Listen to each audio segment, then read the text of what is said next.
It's said to be a busy week in the Canadian business world. On Wednesday, the Bank of Canada will announce its interest rate decision.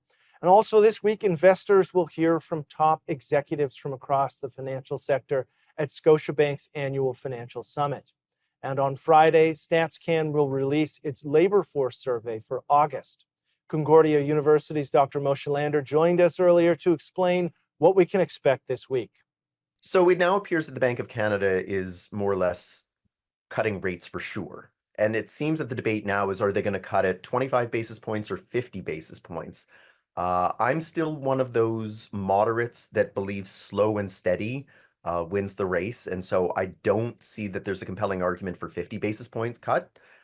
25 basis points is perfectly fine. There's another meeting in October. There's another meeting in December. You can always just keep cutting at 25 basis points. But it does seem to suggest that the Canadian economy is softening enough in the key areas that matter that 50 basis points can even be a topic of discussion. So I think that we're now just debating how much rather than is there even a cut coming. The thing with the labor force survey, right, is that when we just look at the headlines, we just say, well, what's the unemployment number? How many people got a job? How many people lost a job? And that's about the extent of it, right? It's really the details underneath that matter. It's which sectors are expanding or contracting. Do we see any sort of prolonged trend that's coming out of here? That's really where the report is interesting. On the surface, I would expect that we're probably not going to see that the unemployment numbers came down. It's likely that they could just stay the same. If there's an increase, it's not going to be anything more than a tenth of a percentage point or anything like that.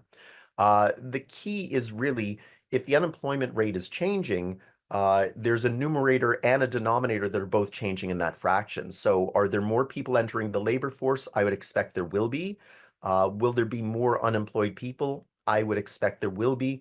But if the proportion is unchanged, then what it really means is that as more and more Canadians are coming into the marketplace, they're being absorbed into the labor market, and that's generally a good sign. It's not necessarily a sign that the economy is overheating, but it's not necessarily a sign either that the economy is weak by any standard. And that's why the Bank of Canada feels that there's room to move here.